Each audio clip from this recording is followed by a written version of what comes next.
Hai Sobat Rebahan, selamat datang di channel Hiburan Kamu Rebahan. Admin akan membacakan kelanjutan dari sebuah cerita novel yang sangat menarik, yang sangat seru, yang sangat menghibur, yang sangat membuat penasaran jika tidak mengetahui kelanjutan ceritanya. Sebuah cerita novel yang sangat layak untuk diikuti dari awal hingga akhir. Sebuah cerita novel yang berjudul The Story of Yi Chen. Tetapi sebelum melanjutkannya, pastikan kalian sudah subscribe channel ini dan aktifkan lonceng notifikasinya agar tidak ketinggalan jika admin upload video terbaru. Jika kalian menyukai cerita seperti ini, jangan lupa like. Jika berkenan, share juga ke teman lainnya agar teman lainnya juga mendapatkan informasi hiburan di channel ini. Baik, kita lanjutkan di part ke 262 bertepatan dengan bab ke 1241. Ketika Ji Chen sedang membimbing kekuatan dari obat Qin Oxu, dia juga dengan sengaja menggunakan beberapa energi spiritual dan membuat energi ini secara diam-diam melembabkan seluruh tubuh Qin Oxu seperti hujan musim semi yang sunyi. Efek dari energi spiritual miliknya jauh lebih kuat dari obat-obatan yang pernah dibuat olehnya sendiri sebelumnya. Efek tersebut tidak hanya dapat meningkatkan kebugaran fisik Qin Oxu, tetapi juga otot, urat, tulang, dan organ-organ internalnya. Meskipun Qin Oxu telah berlatih seni bela diri selama bertahun-tahun, tetapi dia tetaplah orang biasa. Bagi orang biasa, energi spiritual jauh lebih kuat daripada pil ajaib. Kekuatan fisik Qin Oxu saat ini sudah jauh melebihi orang biasa pada umumnya. Ketika Ji Chen berkata kepada Qin Oxu bahwa dia sudah selesai, Qin Oxu menghela napas panjang lalu berdiri dan berjalan ke karung pasir untuk melakukan beberapa set gerakan pemukulan. Namun karena dia tidak tahu seberapa banyak Yi Chen telah meningkatkan kemampuan fisiknya, dia pun mengerahkan seluruh tenaganya saat memukul karung pasir tersebut. Namun setelah pukulan tersebut dilayangkan, karung pasir tersebut seketika mengeluarkan suara yang keras dan meledak. Karung pasir tinju yang digunakan oleh Qin Oxu adalah karung pasir kelas atas yang terbuat dari kulit kerbau utuh. Teksturnya halus namun keras, bahkan jika digunakan untuk waktu yang lama, bentuknya tidak akan berubah dan tidak akan rusak akibat kekuatan pukulan yang kuat. Tetapi saat ini Qin Oxu tidak lagi sama. Kualitas fisiknya jauh lebih tinggi dari fisik orang pada umumnya. Kekuatan dari sebuah pukulan meningkat berkali-kali lipat daripada sebelumnya. Melihat bahwa karung pasir tersebut dilubangi oleh dirinya sendiri dan pasir halus di dalamnya menyembur keluar dan tumpah ke lantai, membuat Qin Oxu terkejut dan tidak bisa berkata-kata. Setelah beberapa saat dia kembali tersadar lalu berbalik dan melihat arah Yi Chen dan berseru, "Tuan bagaimana aku bisa memiliki pukulan yang begitu kuat ini?" Yisan tersenyum dan berkata, "Tentu saja karena kamu telah meminum obat ajaib tersebut. Obat tersebut tidak hanya dapat menyelamatkan orang sekarat dan menyembuhkan luka, tetapi juga dapat memperkuat tubuh dan secara fundamental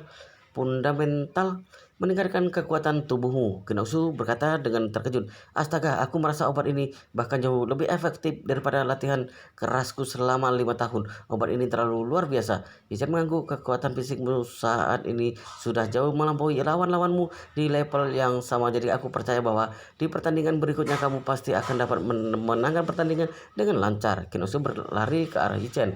Dengan penuh semangat ia memegang lengannya dan berkata dengan matanya yang merah, "Tuan Yi, terima kasih banyak. Aksu tidak pernah berharap dapat memiliki kekuatan seperti ini."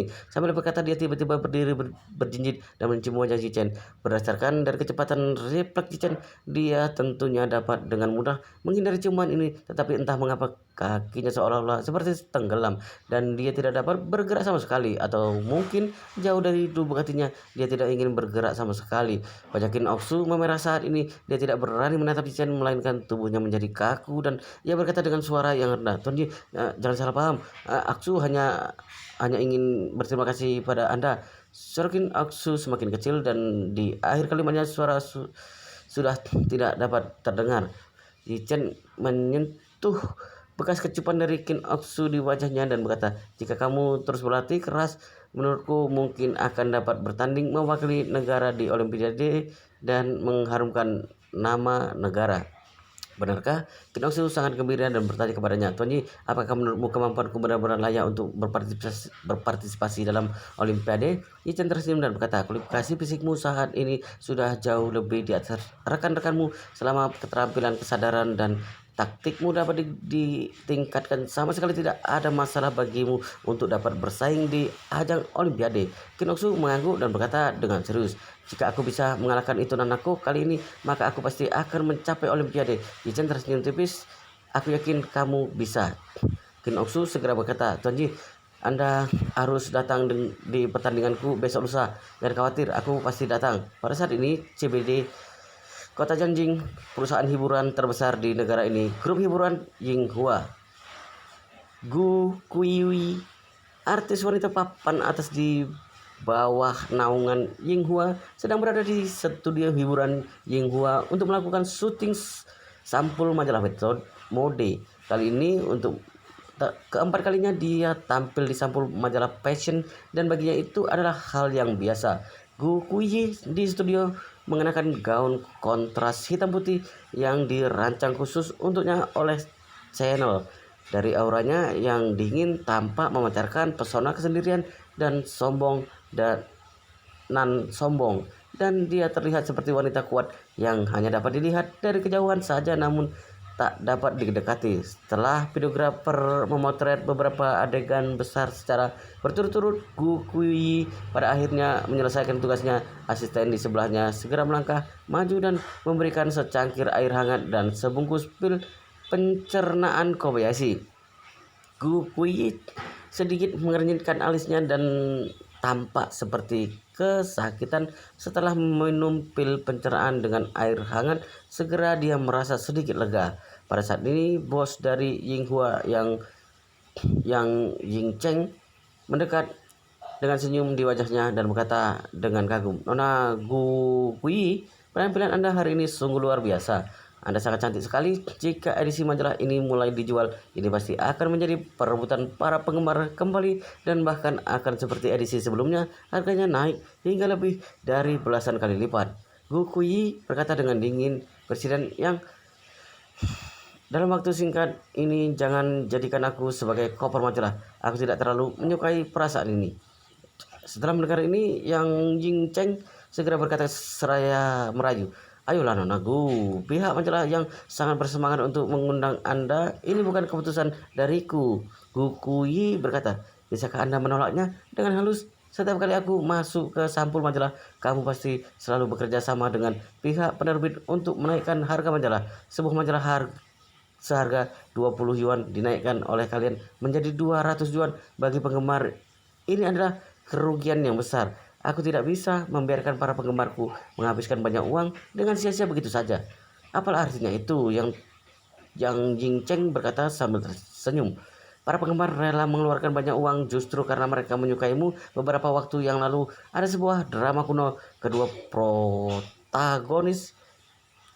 protagonis pria menjadi sangat populer dan majalah mereka dijual dari seharga 20 yuan naik menjadi 300 yuan dan lebih dari 300.000 eksemplar telah terjual di seluruh penjuru negeri. Perusahaan yang ada di belakangnya saja telah menghasilkan puluhan juta yuan untuk itu. Gu Kui berkata dengan nada sedikit menjijikkan, Presiden yang aku sudah mengatakan bahwa aku tidak ingin menyakiti para penggemarku. Oleh karena itu, setelah ini aku tidak akan menjadi sampul majalah apapun dalam waktu 1 tahun ke depan. Ekspresi Yan Yingcheng terlihat sedikit tertekan, tetapi dia tidak berani mengatakan sepatah kata apapun lagi. Jangan mengira dia adalah pemilik dari hiburan Yinghua, tetapi di hadapan Gu Kui, dia hanya mengangguk dan membungkukkan badan saja. Total aset yang dimiliki oleh hiburan Yinghua hanyalah 20 miliar yuan saja, dan di balik itu semua terdapat banyak pemilik saham, sedangkan yang Yin Cheng hanya memiliki 30% dari sahamnya saja. Namun keluarga Gu Kui adalah keluarga kedua setelah keluarga Su dan keluarga Yi di seluruh Yanjing. Dengan kekuatan dari keluarga Gu, mereka dapat membeli hiburan Yinghua dengan sedikit uang sisa mereka. Alasan Gu Kuyi masuk ke dalam industri hiburan bukan untuk menghasilkan uang, tetapi sepenuhnya karena kesenangan pribadinya. Dia suka berakting dan juga bernyanyi, ditambah lagi dia adalah sang nona besar dari keluarga Gu, jadi dia secara alami pun mendapatkan dukungan penuh dari keluarganya. Namun sejak bergabung dengan lingkaran dunia hiburan, dia pun juga harus bertindak layaknya mereka yang berada di dunia hiburan. Gu Kui juga membutuhkan perusahaan Binance untuk membantunya mengkoordinasikan berbagai pekerjaan dan juga berbagai publisitas.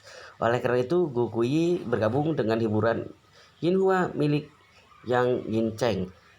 Adapun mengapa dia memilih untuk bergabung dengan hiburan yang Yinghua, sebenarnya karena Yang Yingcheng adalah teman sekelas ayah Gu Kui ketika bersekolah di luar negeri. Yang Yingcheng memiliki prestasi seperti hari ini juga sebagian besar adalah karena peran dari ayahnya Gu Kui. Oleh karena itu, Gu Kui memiliki status yang luar biasa di dunia hiburan Yinghua dan juga merupakan satu-satunya artis di hiburan Yinghua yang dapat membuat bos Yang Yingcheng bertekuk lutut. Setelah selesai syuting, Zhu Yi berkata kepada Yang Yingcheng, "Presiden Yang, jika tidak ada urusan lagi, aku akan kembali saja. Aku sedang tidak enak badan hari ini." Yang Yingcheng segera bertanya dengan penuh perhatian kepadanya, "Nona Yi, apakah perut Anda masih terasa tidak enak?"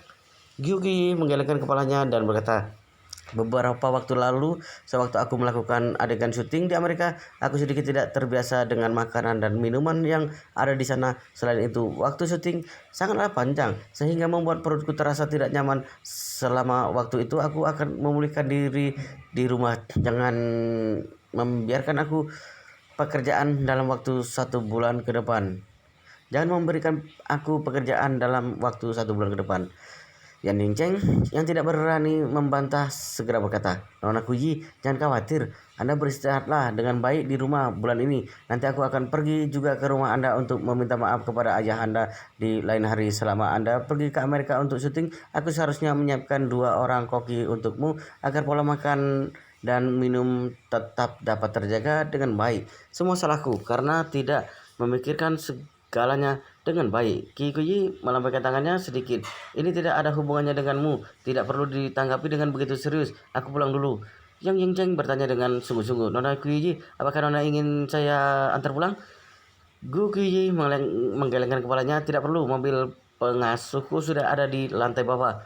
Pada saat ini, manajer Gu Kuyi, seorang wanita cantik yang juga seusianya, berjalan masuk ke dalam. Melihat bahwa Gu Kuyi hendak pergi, dia pun bertanya, "Kuyi, apakah syutingnya sudah selesai?" Kuyi mengangguk, "Sudah selesai. Aku akan beristirahat sebentar dalam waktu 1 bulan ke depan. Tolong bantu aku untuk menolak pekerjaan yang datang nanti, dan kita akan membicarakan setelah aku pulih."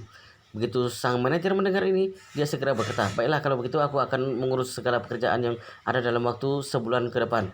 Sambil berkata, dia lambaikan dokumen yang ada di tangannya dan berkata, "Ada sebuah perusahaan farmasi di Jinling yang ingin memintamu menjadi brand ambassador obat lambung mereka. Awalnya aku ingin memperlihatkan dokumen mereka kepadamu, tetapi kalau sudah begini, aku akan membicarakannya denganmu setelah 1 bulan nanti." Qin Guyi mendeham dan ketika hendak berjalan keluar, tiba-tiba ia bertanya dengan penasaran, "Kamu bilang brand ambassador dari sebuah obat lambung?" "Benar," ucap sang manajer tersebut sambil tersenyum. "Nama obat mereka disebut dengan pil pencernaan Jiushuan. Namanya terdengar sangat misterius dan tampak seperti tidak bisa diandalkan. Lebih baik aku tolak saja." Qin Guyi mengangguk, tetapi kemudian tanpa sadar berkata, "Ngomong-ngomong, perlihatkan aku informasi mengenai obat lambung mereka." Dalam beberapa periode ini, Gu Kuyi menerima masalah perut. Rasa nyeri di lambungnya tersebut sebenarnya bukan karena lesi ataupun cedera patologis, tetapi melainkan gangguan pada limpa dan lambung yang disebabkan oleh tidak terbiasa dengan makanan dan minuman yang ada di sana di dalam jangka waktu yang panjang. Dia sudah beberapa kali pergi ke rumah sakit untuk berobat dan juga sudah mencoba minum obat barat, tetapi tidak membuahkan hasil yang berarti. Satu-satunya yang memberikan khasiat adalah pil pencernaan Kobayashi. Namun, meskipun pil pencernaan Kobayashi tersebut efektif, tetapi obat tersebut juga memiliki kekurangan, yaitu obat tersebut hanya mengobati gejalanya, tetapi bukan akar masalahnya.